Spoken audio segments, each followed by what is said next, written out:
Black woman denied first-class seat, but she's actually an undercover federal auditor. A whirlwind of tension crept into the bustling terminal at John F. Kennedy International Airport as an accomplished yet unassuming black woman prepared to board her flight. Her posture was poised, her eyes set on the entrance to the jet bridge, and her ticket clearly displayed, first class, seat 3A. But from the moment she stepped into view, hushed murmurs rippled among certain onlookers who questioned whether she belonged in that exclusive cabin.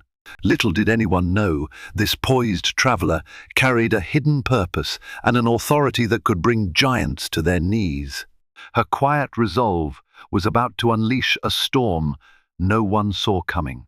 The crisp morning light bounced off the gleaming floors of John F. Kennedy International Airport's Terminal 8, revealing a scene that was both chaotic and exhilarating.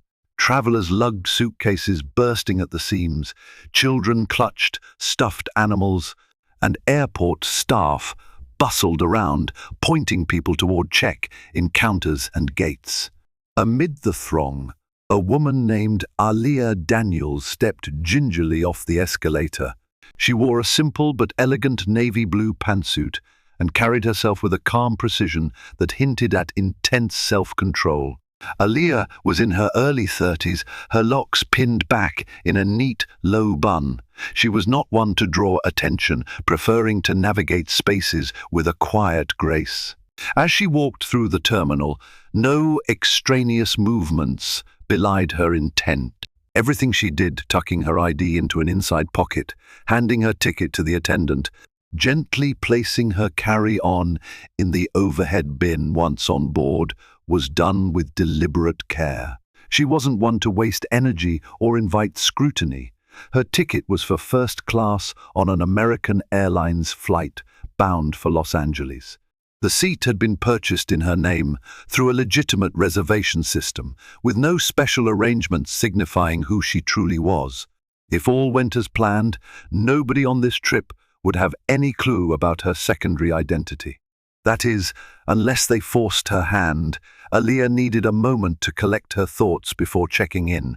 She found a corner by a large column near the security checkpoint, quickly reviewing her mental checklist. She confirmed the internal memos she had been scanning the night before, each highlighting subtle forms of harassment reported by travelers across various airlines. This was part of her official mission, investigating allegations of discriminatory practices against people of color, including preferential treatment for certain passengers while others were belittled or actively barred from upgrades. She glanced up at the overhead sign that read Security Checkpoint, where impatient travelers hurriedly took off shoes and belts. With her official ID stowed safely in her hidden wallet, no one would suspect that she was, in fact, a senior investigator for the U.S. Department of Transportation, a federal auditor working undercover to evaluate airline compliance with anti-discrimination laws. She had a tough job to do, and the first step was always the same: blend in, watch, and only reveal her official capacity if absolutely necessary. Shortly after clearing security without any fuss, Aliyah approached Gate 23B, where the overhead display flashed Flight AAONI 198 to Los Angeles. She was early. Boarding wasn't scheduled to begin for another 20 minutes. Sitting down in the waiting area, she noticed an older couple in matching travel sweaters whispering to each other. The man discreetly looked over at her, then turned back to his wife with a raised eyebrow. Their subtle side glances might have meant nothing at all, but in Aliyah's line of work, every flicker of attention was catalogued. As the minutes passed, more passengers crowded the gate. Young professionals in suits typed furiously on laptops, anxious families jostled kids, and a few seemingly high-profile business people exuded impatience. The gate agent, a woman with sharp features and a tidy updo, began arranging the microphone and the paperwork for boarding.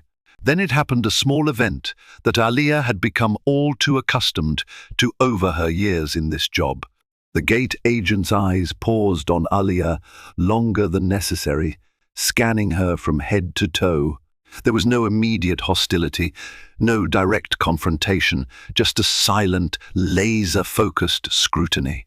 When first-class boarding was announced, Aliyah calmly stood and moved to the front of the line, ticket in hand. The gate agent's smile froze the moment she saw the zone indicated on Aliyah's boarding pass. Aliyah tried not to bristle at the sudden coldness that replaced that customer service grin. She'd encountered far too many microaggressions to be rattled by them now.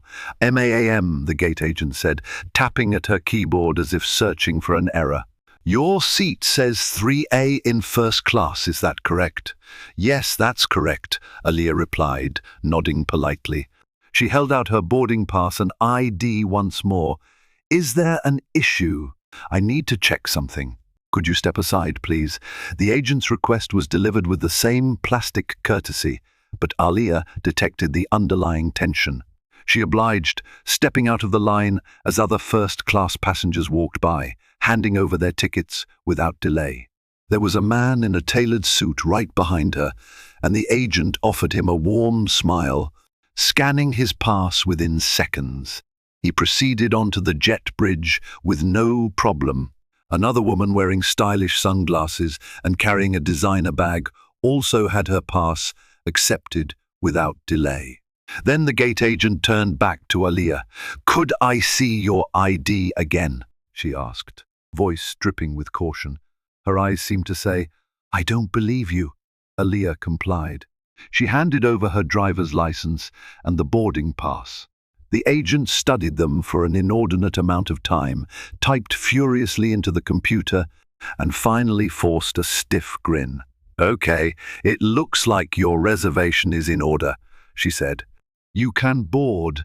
That initial moment of tension, however short, set the stage. Aliyah's heart sank as she walked down the jet bridge, because in her experience, such a subtle challenge often heralded bigger obstacles ahead. Like clockwork, trouble usually escalated from there. She mentally prepared herself.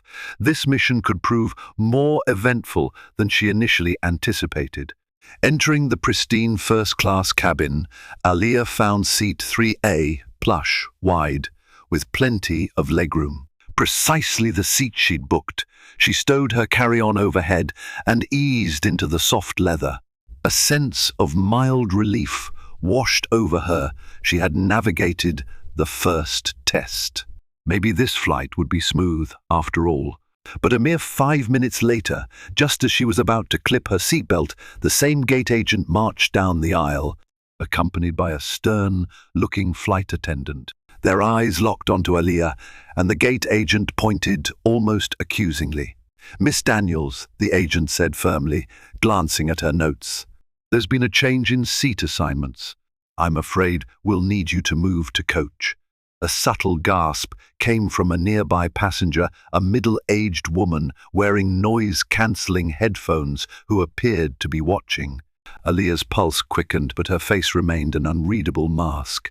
"I'm sorry, there must be a mistake. I have a confirmed first-class ticket for seat 3A. Unfortunately," the flight attendant chimed in, "we've had a situation where this seat was double-booked for a premium passenger. We're going to have to reassign your seat." Aliyah's mind went into overdrive. Double bookings happened occasionally, sure, but they usually reassign the person who purchased the ticket last or offer compensation if there was an airline error.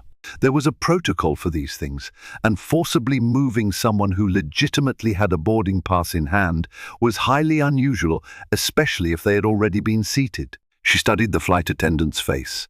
A flicker of uncertainty suggested the flight attendant might be relying on the gate agent for direction. Aliyah cleared her throat and maintained her composure. "You're asking me to move, even though I purchased this seat in advance, and there's no mention of an overbooking at the gate? Has there been an equipment change or any announcements?" "No announcements, but we need your seat," the gate agent insisted.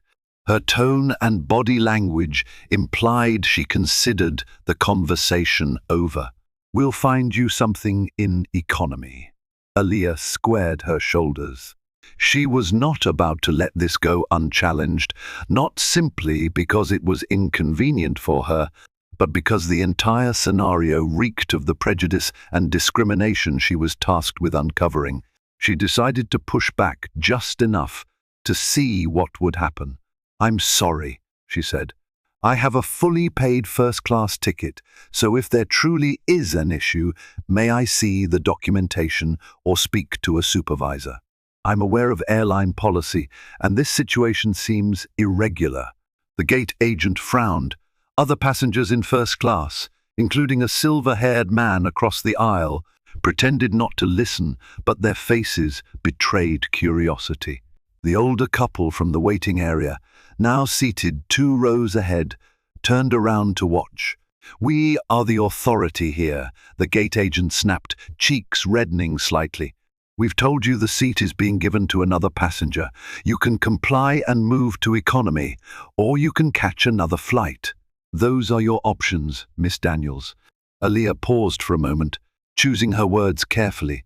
She could escalate by showing her official credentials, but she knew that revealing her identity too soon might compromise the rest of her investigative trip. She decided on a different approach. "Is that your final decision? Because I'd really like to speak with the lead flight attendant or the pilot if this is a misunderstanding. You can file a complaint with customer service once we land," the agent said coldly. "We're out of time here. We need this resolved now." Aaliyah took a measured breath. Out of the corner of her eye, she noticed a man in a crisp business suit standing at the front of the cabin, apparently waiting to claim 3A. His gaze flicked from Aaliyah to the flight crew, seemingly agitated that the seat was still occupied. This passenger was white, wearing an expensive-looking watch, and occasionally checking his phone like he had a million better places to be. "Excuse me," Aaliyah addressed him softly. "Did you also book 3A?" He looked slightly surprised that she spoke to him. "Yes," he said simply, crossing his arms. "Paid extra for it at check-in this morning." Aaliyah nodded politely. Maybe it was an honest overbooking, though typically the airline would offer a travel voucher or seat in another first-class row to the passenger who booked later, or even upgrade them on the next flight, instead of evicting the occupant mid-boarding. Yet here she was, forced out, seemingly because the crew believed she was less deserving of the seat. She could almost see the gears turning in the gate agent's mind. They either assumed she didn't pay, or that a professional-looking, well-dressed white man must be the rightful occupant of first class, not her. It stung, but Aaliyah had a job to do. She grabbed her bag from the overhead compartment, her expression revealing nothing. The agent exhaled with relief, but Aaliyah's mind was already strategizing. This was precisely the kind of scenario she was investigating, and she intended to see it through. Moments later, Aaliyah found herself in row 25, squeezed into a middle seat in economy with 2 strangers on either side. The overhead bin was full, so she had to stow her carry-on several rows back. The man in the window seat was obliviously playing a game on his phone, while the woman on the aisle was preoccupied with rummaging in her purse. Neither paid attention to Aaliyah's shift in mood. She reminded herself to stay calm. Her job was to document every detail. She glanced at her phone, discreetly noting the flight number and time, the seat change, and the gate agent's name, which she had glimpsed on her badge, Karen White. She also jotted down the flight attendant's name tag, Veronica. Some might have erupted in anger or insisted on speaking to a manager immediately, but Aaliyah possessed the patience of someone who had endured far worse. This was her methodology: observe, gather evidence, and watch how the airline handled the situation. If they truly discriminated against her, there would be accountability. The Department of Transportation took such allegations seriously, especially in light of recent public outcry.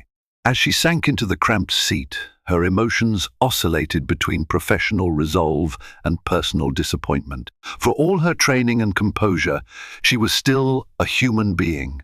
She felt the humiliation creeping in, the sting of being singled out, ushered aside, and effectively told, "You don't belong here." The plane began taxiing, and Aliyah tried to focus on the hum of the engines. She had a long flight ahead. Perhaps she could use the time to analyze some of the official airline documents stored on her tablet, or to review the many passenger testimonies she had collected during previous investigations. But an uneasy feeling in the pit of her stomach told her that this was only the beginning of the drama. 40 minutes into the flight, passengers in economy were settling into their routines, some dozing, others watching movies, a few flipping through the in-flight magazine. Aliyah jotted down her observations, how the flight attendant in the coach section seemed rushed and a bit curt when interacting with passengers seated near her. She noticed an older black woman across the aisle had asked for a blanket 3 times, only to be ignored until a white passenger next to her flagged down the attendant. Aliyah captured every detail, the flight attendant's forced smiles, the subtle differences in tone when addressing different passengers. It wasn't blatantly racist, but it was the sort of pattern that, when viewed collectively, pointed to potential bias. Unexpectedly, a ripple of murmured conversation swept down the aisle. A tall, visibly flustered man wearing a pilot's uniform, minus the jacket, was making his way toward Aliyah.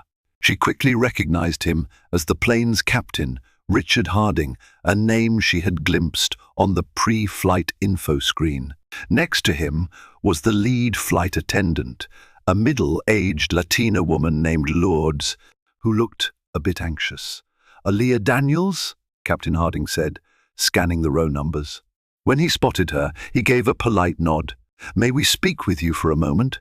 Aliyah tensed. "Certainly," she replied quietly, rising carefully so as not to disturb the dozing passenger next to her.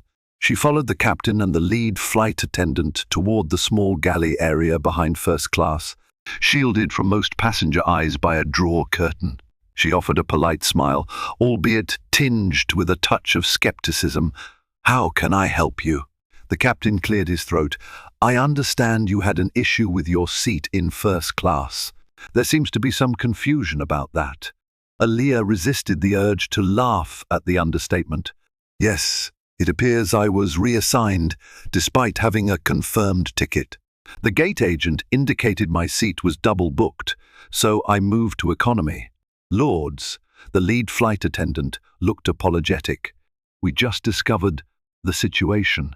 Normally, if there's an overbooking in first class, we handle it before anyone boards, and the passenger who paid first, or who has the highest status, gets priority. I'm trying to figure out how it was handled at the gate. The agent in question was, well, she left the aircraft already. She was replaced by another staff member once we departed." Aliyah tilted her head, feigning mild confusion but inwardly processing every word. "I was told by the gate agent and a flight attendant named Veronica that I had to move because a premium passenger needed the seat. There was no mention of compensation or an apology for the mix-up." Captain Harding nodded grimly. "I'm concerned about that. We have protocols to follow, and it seems those protocols might not have been followed here." Lourdes interjected, "We do have another seat in first class available, 5C. We'd like to offer it to you now, with our sincere apologies for the inconvenience." Aliyah paused, tempted to accept. If she returned to first class, she could observe how the rest of the cabin functioned. Yet at the same time, she wondered if this abrupt about-face was merely damage control after they realized they might have violated policy, or, more critically, the law. "Thank you," she said carefully. "But I'm curious, why was I singled out in the first place? And why am I being offered a seat now when the flight is already well underway?" The captain and flight attendant exchanged a glance that spoke volumes. The captain shrugged. "I'm trying to figure that out myself," he admitted. could have been an honest mistake, or it could have been something else. Either way, we want to make it right. Please accept 5C and allow us to provide the service you paid for. Aaliyah gave a small nod, still not revealing her true identity or mission. All right, I'll accept the seat. But I do have concerns I intend to address after the flight.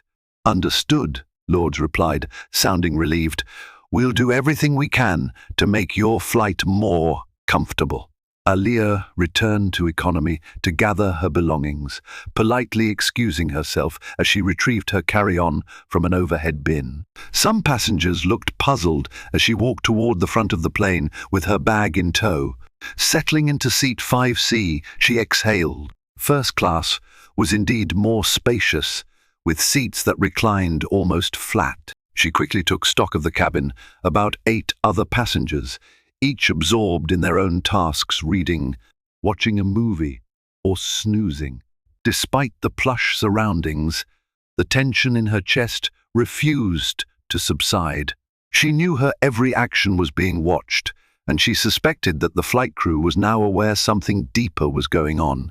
Why else would the captain personally intervene mid-flight? Shortly after Aaliyah settled in, the flight attendant named Veronica, who had previously escorted her out of first class, approached. Her face was pale with worry, and she clutched a service tray as though it were a lifeline. "Miss Daniels," she began quietly, "I'm sorry if there was any confusion earlier. 1. I thought there was an overbooked seat, and I was following instructions from the gate agent." Aaliyah looked up, affixing a polite but distant expression. "I understand. Thank you for your concern." Veronica placed a small snack basket on the center console. "Please let me know if there's anything I can do. Would you like a complimentary beverage?" Aaliyah nodded, deciding to test how far the courtesy extended. A glass of champagne would be lovely.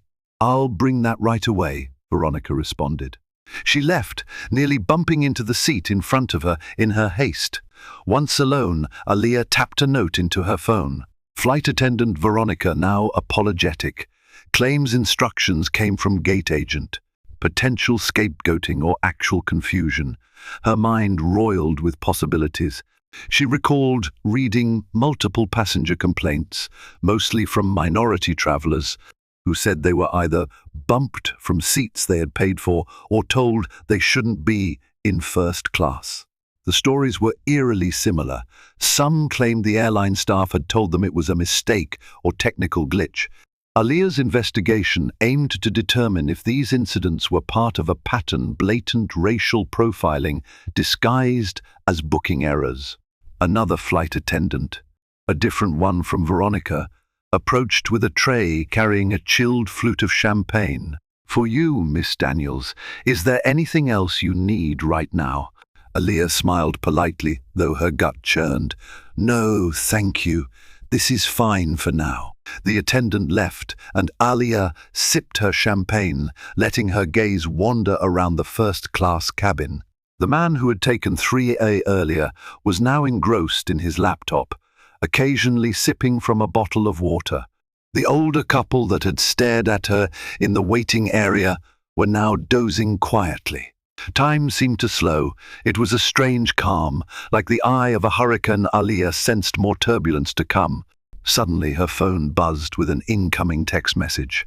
It was from her fellow investigator, Marcus Nguyen, who was stationed in another part of the plane. They were traveling separately on the same flight standard procedure for covert audits. She discreetly unlocked her phone to read his message. Marcus 12:47 p.m. Heard you got bumped to coach. Everything okay? I overheard some commotion up front. Marcus 12:49 p.m. I might have new intel from the steward in my section. Let's meet once we land. Aaliyah typed a quick reply. Aaliyah 12:50 p.m. I'm back in first now. Captain intervened. We'll talk after landing. Marcus was working on the same case, though from a different angle, posing as a passenger in coach, paying close attention to how staff treated people of different backgrounds. If he was hearing new intel, that meant other passengers or crew might be voicing concerns or letting slip behind-the-scenes tidbits. As the flight progressed, the seatbelt sign turned off, and flight attendants began meal service for first class. The aroma of roasted chicken and seared salmon wafted through the cabin. Aaliyah was halfway through her meal, a delicious plate of pasta, when loud voices reached her ears. She recognized one of them as Veronica's. "You were the one who insisted she move." Veronica hissed, her voice taut with anger. She was speaking to the other flight attendant from earlier, an older woman, presumably a senior staff member. "I only followed your lead." Aaliyah couldn't hear the other attendant's reply, but she certainly caught Veronica's frustrated retort, "This is going to cost us big if she complains. Why'd you even call the gate agent over?" Aaliyah chewed slowly, feigning disinterest, but her heart pounded. The conversation confirmed her suspicions that airline staff were aware they'd mishandled the situation and that they feared a formal complaint. She kept her eyes down, focusing on her meal. Drawing attention now might scare them into silence. Then, out of nowhere, she heard a male voice shout from the aisle behind her. "Don't you walk away from me. I want answers." She turned to see a passenger with disheveled hair and an oversized T-shirt glaring at the flight attendant. His face was twisted in rage. "I've been pressing the call button for 5 minutes. My wife needs help with an allergic reaction, and you're ignoring us." Time seemed to freeze. Passengers around them startled, half rising from their seats to see what was happening. Veronica rushed over, looking panicked. "Sir, I'm sorry, but enough apologies," the man roared. "I saw you chatting up that passenger for the last 10 minutes, but my wife can't breathe." He gestured frantically to a woman slumped in her seat, face flushed and puffy. Aaliyah immediately unfastened her seatbelt. She was no medical expert, but she recognized an emergency when she saw one. Instinct took over, and she hurried toward the commotion. By the time she arrived, the woman's lips were swollen, and her breathing was labored. Passengers were scattering, offering space. "What did she eat?" Aaliyah asked quickly. She told them she was allergic to nuts," the husband stammered, voice breaking with fear. They said they'd confirm her meal didn't have any, but she started feeling sick 15 minutes ago. Aaliyah's adrenaline surged. If the catering had inadvertently used nuts or contaminated the meal, this woman could be in serious danger. "We need the flight attendants to call for medical assistance immediately," she said, scanning the overhead bins. "Does anyone have an EpiPen?" A man 2 rows forward stood up. "I have one in my bag," he said, rushing to retrieve it. Veronica scrambled to get on the intercom. "Is there a doctor on board? We have a medical emergency in row 6. The woman's breathing became more ragged. Her terrified husband hovered helplessly, tears welling in his eyes. Aaliyah knelt down, feeling the woman's pulse, which was rapid and thready. She recalled basic first aid training. This was anaphylaxis, a severe allergic reaction. The EpiPen arrived, and with trembling hands, the husband administered it to his wife's thigh. Within a minute or two, her breathing eased slightly. A collective sigh of relief rippled through the passengers as the crisis seemed to stabilize. The woman would still need medical attention upon landing, but for now, she was conscious, and her breathing was improving. Veronica was apologizing profusely, tears glimmering in her eyes. The older flight attendant, who had apparently made the meal assignment, was nowhere to be seen. Aaliyah wondered if she was hiding or trying to radio for more help. In the aftermath, the cabin's atmosphere was charged with tension. The husband glared at the crew.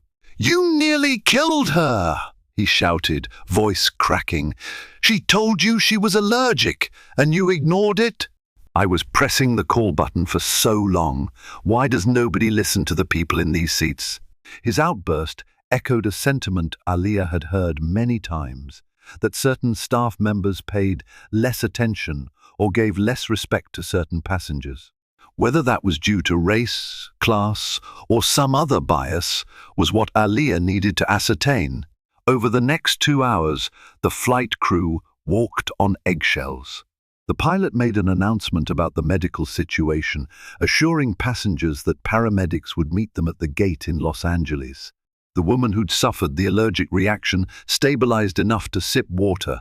Her husband cradled her head, glaring at the flight attendants whenever they passed by. Aliyah returned to her seat, though it felt impossible to relax.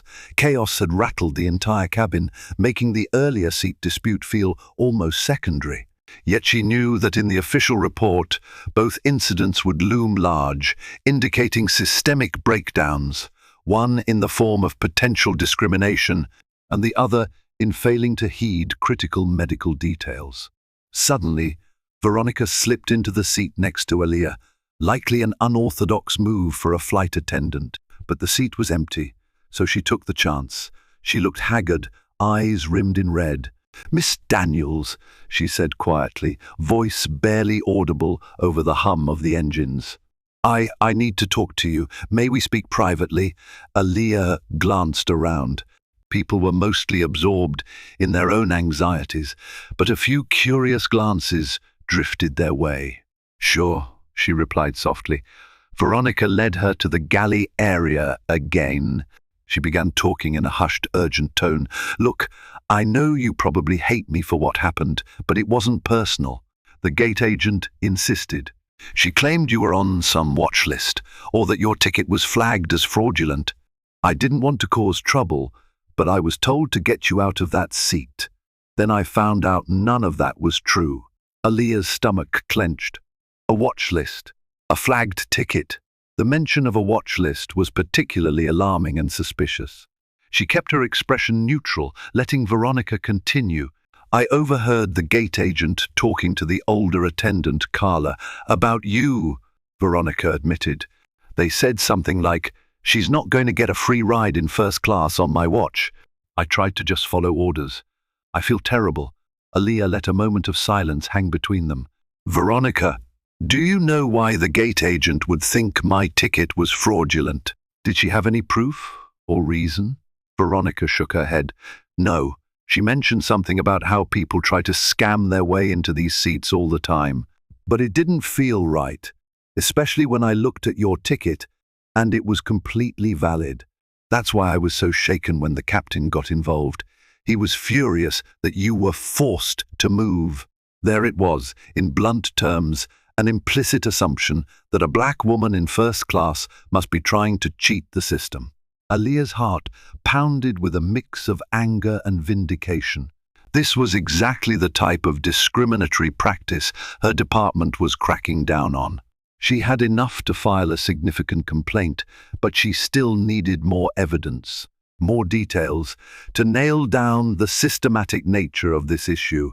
"I appreciate your honesty," Aliyah replied quietly. "If you're concerned about repercussions, I suggest speaking with your union rep or a supervisor. This isn't something that can just be swept under the rug." Veronica nodded, tears welling in her eyes. I know. I'm prepared to face the consequences, if it means telling the truth." Aliyah inwardly commended Veronica's courage. "You're doing the right thing," she said softly, before deciding to plant a subtle hint. "If you ever need to file a report or talk to someone in authority, you should contact the Department of Transportation's Aviation Discrimination Hotline. They handle cases like this." Veronica blinked in surprise at Aliyah's specific knowledge, but she didn't question it. "I will," she murmured. "I promise." About an hour before landing, the plane hit a patch of turbulence. The seatbelt sign flashed on, and the pilot's voice rang through the speakers, instructing everyone to remain seated. Trays rattled, and overhead bins shook ominously. Across the aisle, a baby wailed. Flight attendants rushed to strap themselves into jump seats, abruptly ending any quiet conversations. Aliyah's mind drifted to the ramifications of all that had happened so far. She could practically draft the final report in her head, unjust seat reassignment, blatant disregard for passenger safety instructions, potential racially motivated assumptions by gate agent, inadequate medical emergency response. Each bullet point painted a damning picture of systemic failures. When the turbulence finally eased, the pilot announced that they were beginning their descent into Los Angeles. The flight attendants rushed to finalize cabin checks. Aaliyah noticed that Carla, the older flight attendant who'd been conspicuously absent since the allergic reaction incident, emerged from behind a curtain looking disheveled. She took a seat in the jump seat at the front of first class, avoiding eye contact with passengers. Aaliyah caught a snippet of conversation between Carla and another flight attendant who was strapped into the adjacent jump seat. Carla muttered, "I'm not taking the fall for that gate agent's nonsense," to which the other attendant replied, "Just do your job, Carla. We'll sort this out on the ground." The plane landed smoothly at Los Angeles International Airport, and paramedics swiftly boarded to assist the woman who had suffered the allergic reaction. Her husband helped her into a wheelchair, gratitude and lingering anger competing on his face. He offered a tense nod to the flight crew as she was wheeled away. A few passengers clapped politely, relieved that she was all right, though the mood was far from celebratory. Aaliyah gathered her belongings, eyeing the disembarkation process. She saw Veronica conferring with the captain near the cockpit door. Then Marcus materialized from the economy aisle, his expression grave. Once they were off the aircraft, they planned to debrief in a discreet corner of the arrivals terminal to compare notes. Stepping off the plane, Aaliyah felt the warm California air filter in through the corridor. She also felt the weight of what had transpired settle over her like an invisible cloak. The gate area was bustling with people waiting to board the plane's next leg or meeting incoming passengers. She scanned the crowd, spotting a man in a suit that looked suspiciously like an airline manager, standing with arms folded. He seemed to be waiting for the flight crew to emerge so he could get a briefing on the incident. Aaliyah walked briskly, weaving through clusters of travelers until she reached a less crowded area near baggage claim. There, Marcus waited, leaning against a column, a subdued expression on his face. "You good?" he asked, handing her a bottled water he'd picked up along the way. "I'm fine," she replied. "A lot happened up front. What about you?" Marcus exhaled slowly. "Similar nonsense in the back. I watched at least 3 instances where they ignored people who needed help. Everyone in my section who got prompt service was white or obviously affluent. The others waited. It's not as obvious as a direct slur, but the pattern was there." Aaliyah took a slow drink of water. Veronica, one of the flight attendants, basically admitted they were told to get me out of first class because the gate agent thought my seat was a scam. Or she used the watch list excuse. Who knows if that was code for something else? Marcus nodded grimly. "That lines up with the chatter I overheard. A random passenger from our section said he saw you being forced out of first, and it made him furious. He claimed it looked like blatant discrimination." They paused their conversation as a throng of newly arrived travelers passed by. A man in a Hawaiian shirt juggled multiple suitcases, while a little girl in pigtails trailed behind him. Once the foot traffic cleared, Marcus leaned in again. "What's our next move?" he asked quietly. Aaliyah felt a surge of clarity. "We file the report under our official credentials, escalate it to the Department of Transportation's Enforcement Division, and recommend a formal inquiry. This flight alone gave us enough evidence of multiple violations." Marcus nodded. "Agreed.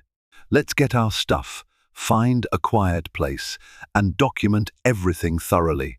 While waiting at the carousel for their luggage, Aaliyah spotted the older flight attendant, Carla, strolling past with her rolling suitcase. Her posture was rigid, her gaze darting around as though she feared confrontation. She nearly jumped when she realized Aaliyah was standing a few feet away. Aaliyah seized the moment. "Excuse me, Carla," she said in a measured tone. Carla turned, a flicker of recognition and dread crossing her face. "Why, yes?" she asked. "I just wanted to let you know that I understand the gate agent may have pressured the cabin crew, but I'll be filing an official complaint about the seat incident." Aaliyah's voice was even, devoid of anger, but firm. Carla's eyes widened. She glanced around to see if anyone was listening. I was told your seat was a mistake," she said defensively. "We do get scammers sometimes. I was just trying to do my job." Marcus, who'd been standing to the side, stepped forward.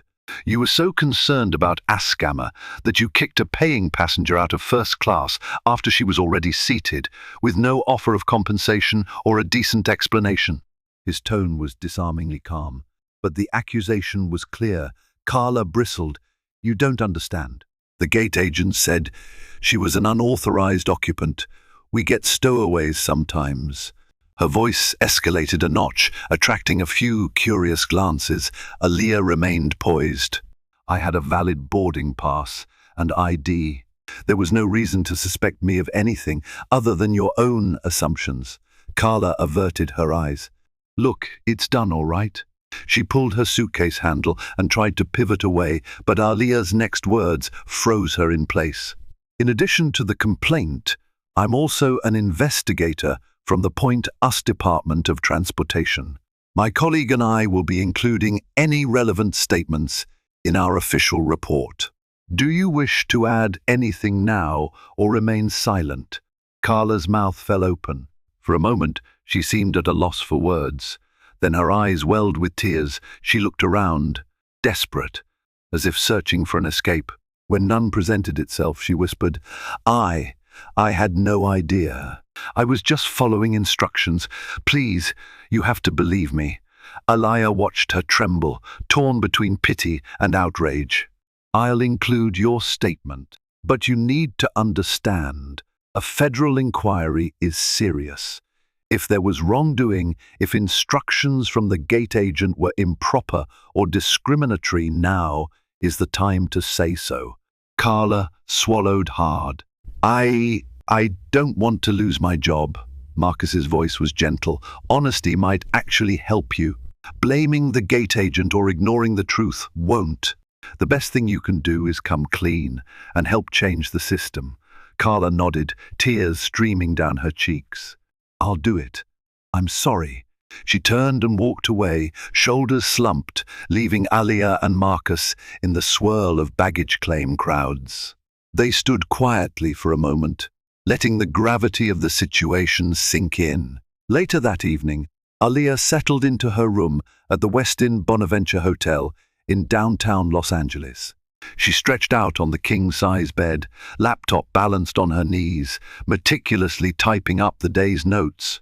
The city lights twinkled through the floor-to-ceiling windows, but she barely noticed, lost in the swirl of events. She documented everything from the moment she arrived at JFK to the final conversation with Carla. A knock on the door pulled her from her work. She peered through the peephole and saw Marcus standing there with a somber expression. Opening the door, she ushered him in. He carried a small pizza box under one arm. "Figured you hadn't eaten," he said by way of greeting, handing her the box. "Thanks," she murmured, grateful for the thoughtfulness. He sank into the armchair by the desk, running a hand through his hair.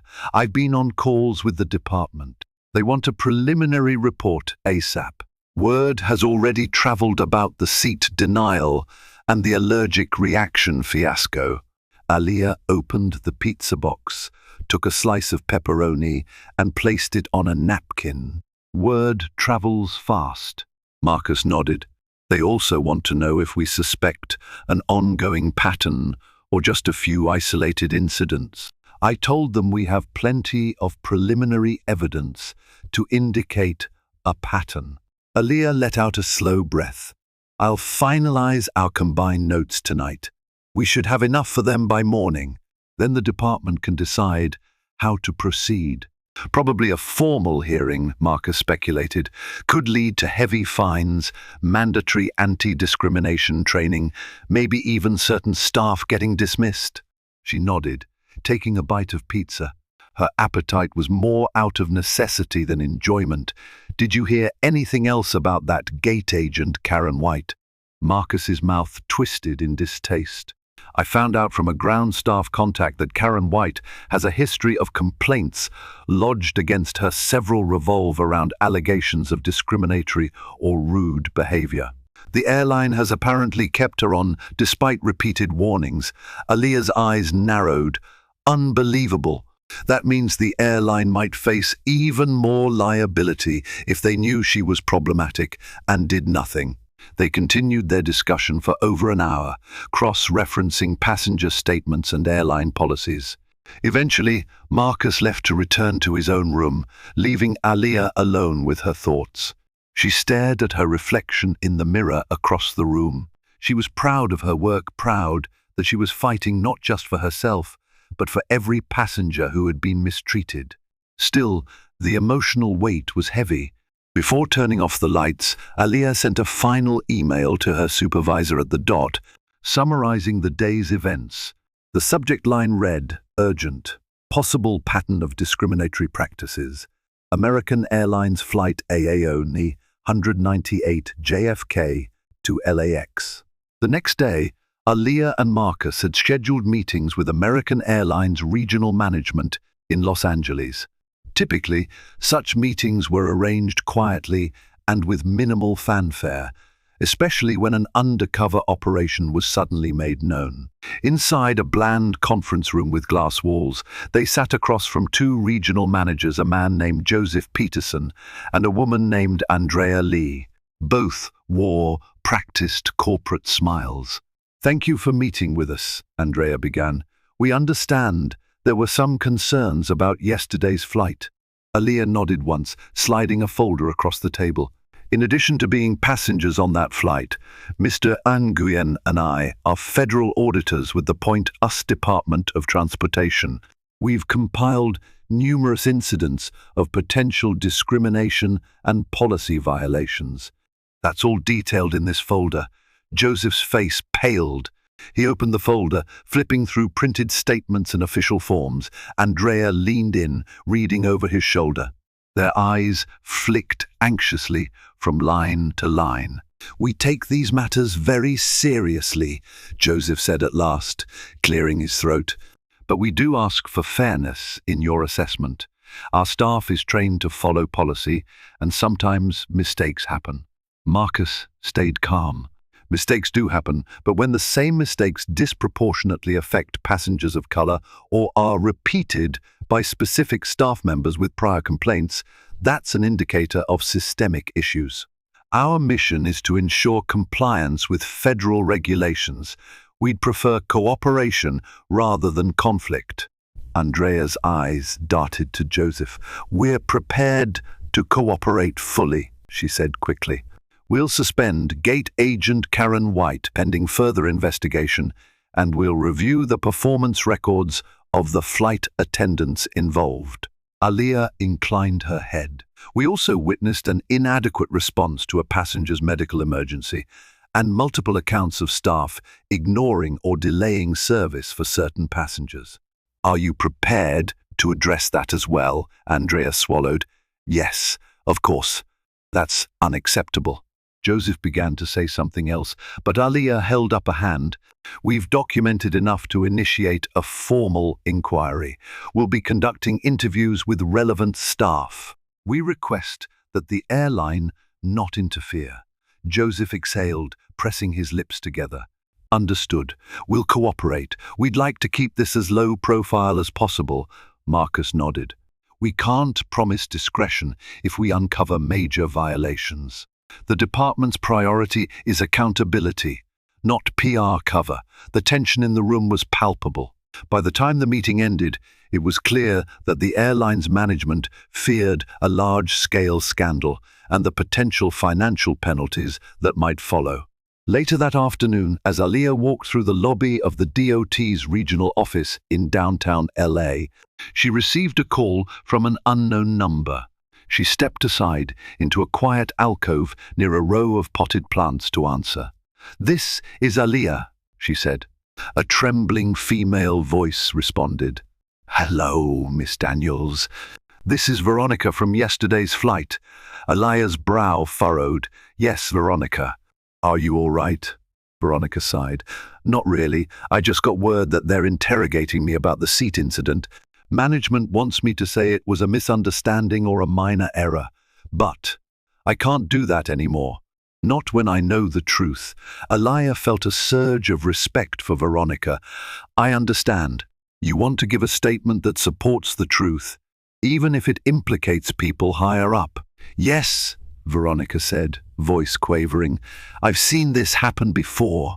Karen White has a reputation, and some flight attendants just go along with her demands to avoid conflict. I don't want to be part of that system anymore." Aliyah nodded, though Veronica couldn't see her. "You're doing the right thing. Here's what we can do. I can put you in touch with our legal counsel at the DOT, so you can provide a deposition under legal protections. No intimidation, no fear of retribution." She could almost hear Veronica's relief crackling through the phone line. That would be a huge weight off my shoulders." "Then let's arrange it," Aliyah replied kindly. "I'll email you the details. Thank you for having the courage to speak up." They ended the call, and Aliyah jotted down more notes. Veronica's testimony could be the linchpin in a case against not just Karen White, but possibly other systemic abuses. Over the next few weeks, American Airlines found itself under growing scrutiny. News outlets caught wind of the case, spurred by social media posts from other passengers who had witnessed the seat dispute and the medical emergency. Hashtags demanding accountability circulated online, pushing the airline to release a public statement claiming they were conducting an internal review. Behind the scenes, the DOT's inquiry proceeded with interviews and depositions. Veronica testified under oath, revealing that Karen White specifically targeted Aliyah, claiming her kind never pays for first. Carla also gave a statement, albeit more reluctantly, acknowledging that she'd overheard Karen White using terms like "those people" when referring to black passengers who found their way into premium cabins. Internal emails surfaced, showing that Karen White had indeed flagged Aliyah's reservation as fraudulent within the airline system, even though there was no evidence to support that claim. The digital paper trail clearly demonstrated that Karen White harbored a bias and exploited her authority to enforce it. In a dramatic twist, the passenger who'd been forced to administer the EpiPen to his wife also filed a massive lawsuit against the airline for negligence and emotional distress. That case further pressured the airline to make sweeping changes. Before the DOT had even completed its investigation, Karen White was fired. Carla received a formal reprimand and was placed on probation, while Veronica, once fearful, was ironically promoted after her testimony exposed serious flaws in how staff were trained. It was a complicated twist of fate, but it sent a clear message to the airline community. Ignoring discrimination wasn't just unethical, it was a financial and reputational nightmare. 6 weeks after that fateful flight, Aliyah walked through an airport once again, this time Chicago O'Hare, heading home after concluding another round of investigations. She wore the same unassuming pantsuit, carried the same efficient carry-on, but her heart felt lighter, confident that real progress was being made. She passed through security without incident, though she spotted a traveler who stared a bit too long at her first-class boarding pass. Aliyah smiled to herself. Old habits of suspicion died hard, but she no longer felt the sting. She was forging real change, one investigation at a time. As she neared her gate, she received a text from Marcus, who was back at the main office in Washington, D.C. Marcus, 10:25 am, latest verdict, airline is fined $2 million for discrimination, plus mandatory diversity training for all employees. Victory? Aaliyah's lips curled into a grin. She typed back, Aaliyah 10, 26 am. It's a start. More battles to fight. But yes, this one's a win. Tucking her phone away, she looked at the gate agent, who offered her a friendly smile upon scanning her ticket. No questions. No demands to step aside. Aaliyah proceeded onto the jet bridge, head held high, every step a reminder that she was more than someone to be underestimated. She was an agent of change. Every once in a while, a moment of injustice ignites a fire powerful enough to illuminate hidden corners of society. Aaliyah's experience on Flight AA 198 wasn't just a minor seat dispute. It was a catalyst revealing prejudices and systemic failures. Her identity as a federal investigator forced the airline to face a truth it had long sidestepped. Discrimination lurked in its own hallways and cabins. The aftermath, ranging from staff confessions to multi-million-dollar penalties, sent a shockwave of accountability through the entire aviation industry. No matter how small the initial spark, when people of conscience stand firm, change becomes not just possible, but inevitable. If this story resonates with you, don't let the conversation end here. Speak up against bias, support those who challenge injustice, and help spread this message. Give this video a like, share it with friends, and subscribe to this channel. Together, we can transform every bold stand into a brighter tomorrow.